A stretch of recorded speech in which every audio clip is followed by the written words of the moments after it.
Yeah. All right, cool. All right, thank you everyone for coming. This talk is about business in the blockchain era. And my goal here was to communicate some of the advantages of blockchain, what problems blockchain can solve without needing to talk initially about blockchain. So starting with the problem, we'll go here.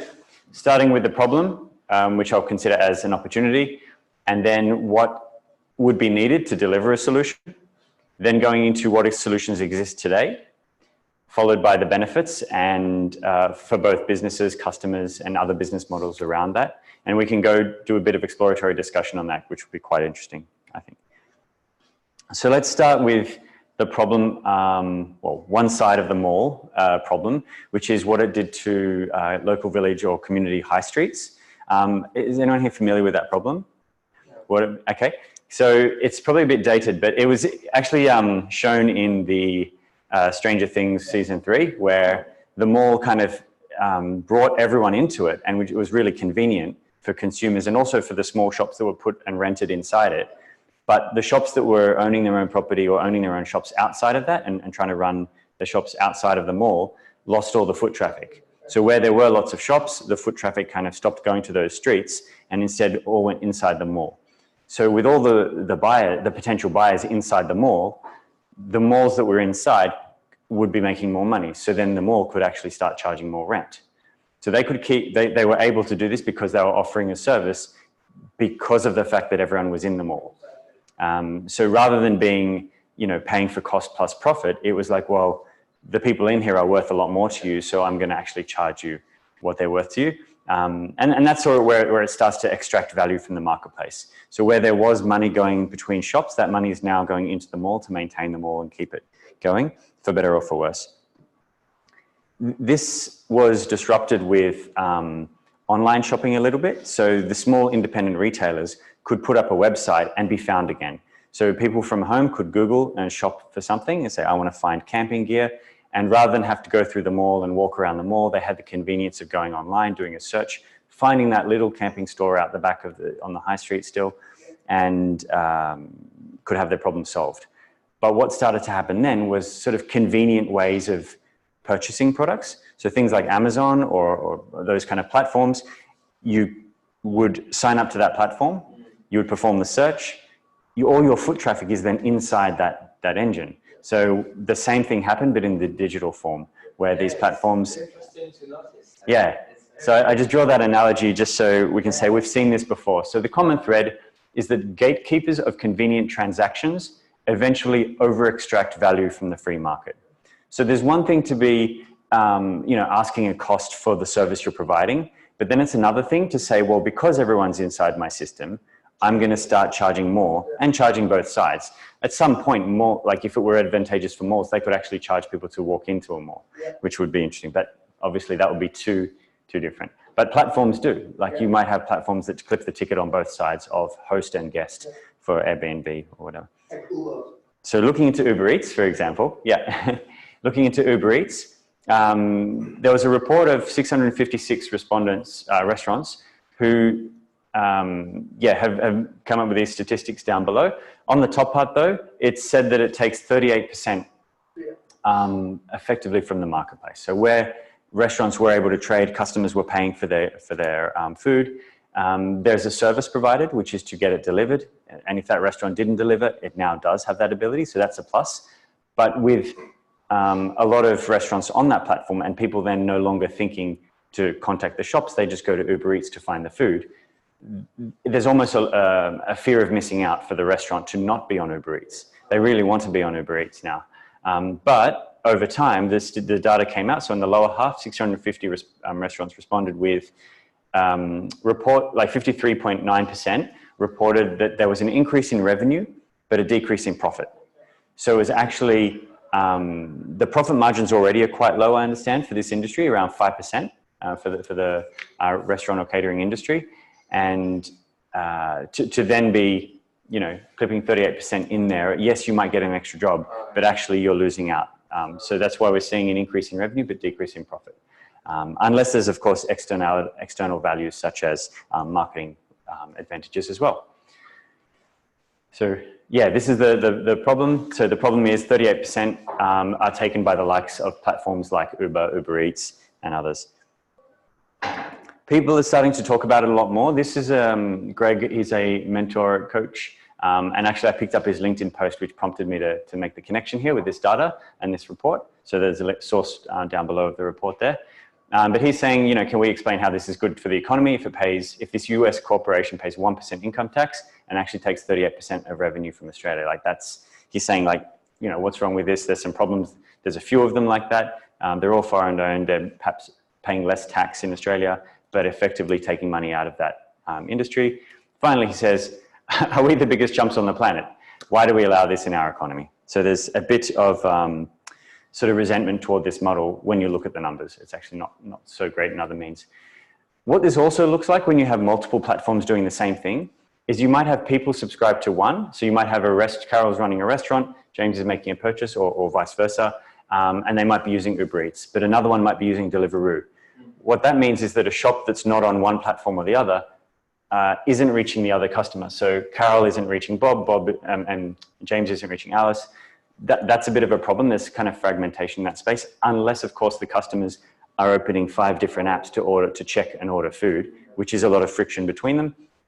Also, these platforms, as we were saying before, they extract value from the marketplace.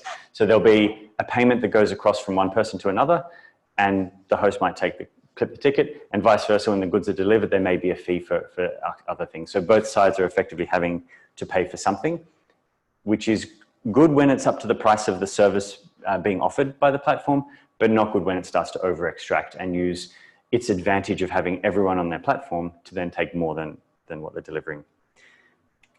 So to look towards the requirements of a solution, the core point here is that things are now free and independent. As it were before, things are locked into the platform.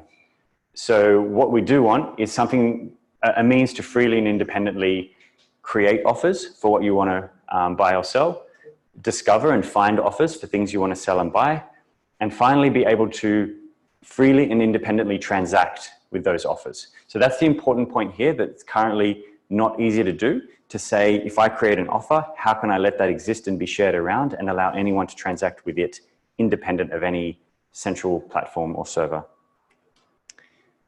A little bonus point here, this will be part of the discussion at the end, is around integrating between any types of offers. So someone might have tickets to a sporting event, another person might be doing hospitality or a hotel, and they might say, well, look, if you're holding a ticket in this area, I'm going to offer you a discount hotel room because I want your business. So those kind of connections are quite hard to do, requires a lot of first business agreement, and second to that, you then need the technical integrations or an API if it doesn't already exist, it needs to be built. So there's a lot of friction in having that interoperability. So that's kind of a bonus if you get that for free. And yeah, finally, just to stress the point that it most certainly does not monopolistically distort the free market with increased costs to buyers and sellers. And finally, does not add friction to the free market or decreased efficiency. And I expand on those points in the article linked in the event. So towards a solution, you need something like unique identifiers and signing. So just to explain this a bit more, what we currently do is we put our data on every service we use. We put our email, our private information, and we have to have a login for each of those, and they're hosting all of our data. If that service shuts down, now there's some laws that are protecting us a little bit more. We have the right to be forgotten if we want, but they can have backups and hold that data. If they have a breach, a security breach, our data's out there and potentially sold on black markets. So that's a bit of a risk. Ideally, we have our own identity in our own device where we hold that and we say, this is our unique identifier, or multiple unique identifiers that can't be duplicated. So the uniqueness is important there that we hold. And the ability to sign means the ability to say that, that this is something you authorize. So no one else can fake. So this is kind of cryptography from the 70s, public-private key cryptography, but by another term, it's unique identifiers and signing. And that's sort of one of the attributes we need. The other part is around tokens. So the concept of a token isn't new, although the blockchain space does say tokenization a lot. It's like, what does that even mean? But when you think back to laundry coins or game coins, like game arcades, you'll buy the token for the arcade and then you use those tokens in the thing. Now it's all with cards and digital, of course. Old trams used to have punch cards. So the coffee cards are effectively the same thing. It's like a token that you punch and you count them. So what we want is to convert those, to carry over the attributes of the physical tokens and bring them into the digital world, but not just hosted somewhere else, like with Overreached, where you can host your images or your offer or your credits to purchase something like PayPal credits. Is effectively the same thing. You don't want someone else hosting it. You want to be able to have it yourself and to say, here is something I possess and can freely share myself. But that's, yeah, digital. So I'm going to break into what it looks like. This is quite a messy looking graph. But on the left, what we have is how it currently works, where platforms have their servers and an app and a website to connect to them. Your private information, your personally identifiable information, is within each one of those. You have a copy of all your private information, like we showed in the previous couple of slides, that is stored in each one of those servers. And it's very siloed. You notice there's not much crosstalk between them. And if there is, there has to be business agreement and then technical agreement between them, like APIs, that someone is connecting and doing something with. But as it looks, it's naturally quite siloed. To focus a little bit more on the right-hand side, we have down the bottom here a digital representation of tokens. So when we describe the token, it kind of looks like this on the blockchain, where each token is its own independent smart contract. So that's just some terminology in the blockchain space. Those are called smart contracts. And then for those to be more readily accessed, you need a bit of a front end. But we don't want that front end to be a full-blown website hosted on a private server or accessed via a proprietary app or anything. We want those modules to be independent. So this is part of what our wallet's doing, these modules here, or at least the protocol around these modules to be, to promote people to do tokens in a more accessible way that is free and independent. And then we're encouraging others to either mix up their own tokens via this platform, or they can use a wallet that is compatible with this protocol, that protocol being called TokenScript. And one example of that is Alpha Wallet, which is open source, but we'll get into that later. But a lot of what we do is to promote, and like a lot of others actually, doing an open ecosystem around tokens. We're trying to add some extra helpers to that and provide an open source way of accessing that independently and freely, of course. Some interesting quotes. This tweet was just the other day. In the future, you won't log into apps. An app will log into you with your permission. It will understand your preferences and deliver to you the service that you want in a useful way. You will control what data the app sees and you will get compensated for your data, which is, quite a flip to what we have today, where we are giving our data to these platforms. We're not getting paid for it, that's for sure. You look at Facebook, they make a lot of money from our data. But yeah, in the future, we'll hold our data on our devices with our keys, and we will optionally share that or invite others in to access what we permit, which is, yeah, a good thing to have. So what was this in the model of there being platforms and marketplaces, hosting your data, keeping it separate, all the problems we've discussed will be replaced with something like this, where it's just open. There's actually no one necessarily sitting in the middle to intercept the money that goes between one person and another. So the intention of the blockchain tokens isn't necessarily to clip the ticket. So the idea is that it will enable people to do this. It will allow whomever's selling what to access anyone else if they wish. There will be no barriers between them. It will still need some discoverability, which we'll get to a bit later, on how people can find each other. You still might need a platform for search, but they aren't a walled garden around the transaction. You can take the transaction outside of that. But again, we'll expand a bit later. So A16Z put this tweet out, which was off a report here by Jess. Crypto founders have to do more than just build a product. They have to build a community of users, then give up control to that community. I found that interesting to be coming from, to be brought up more recently, because I think a lot of people look either at community and think, okay, we've got to do some community things, and others think, oh no, we've got to be a founder startup, get everyone in the platform, lock in, and growth. But on the other hand, the fact that this is flipped, I really like it. And I tweeted a corollary to this, which is, if there are people who are already building open communities, they're going to be prime candidates to be founders for these future models. So I think there's an interesting, inverse of this that's relevant. So that's just a bit of a segue. So coming back to it, we covered these 2 points around having the ability to uniquely identify yourself and sign for things in a unique and verifiable way. And then to have a digitization of the concept of a token that we have that is free and independent and can be moved and transferred digitally and verifiably. To be able to use that better, yeah, right now those two concepts are a bit foreign. It's like you don't want to be learning cryptography. You don't want to be having to access your console to type in commands. So we want to make that easy with an open source app that's free to use and free to download and everything. So, and we're actually getting this reskinned. A lot of businesses want their own app, so we're reskinning this as a service, and they're getting their own app and the ability to host their own tokens and steal everyone else's tokens. This interoperability is what's most important, that we can have different networks and different tokens of different things, but we want it to be easy to use and give users confidence and able to be used. For now, it's mobile, but later will be in the browser as well. So tying this back to the solution requirements, yeah, we have those 4 things there: to create, find, and transact freely and independently, and also to be able to integrate independently between these tokens or these offers. And so these pieces here are around the opportunities, and this is taken again from the article I launched the other day.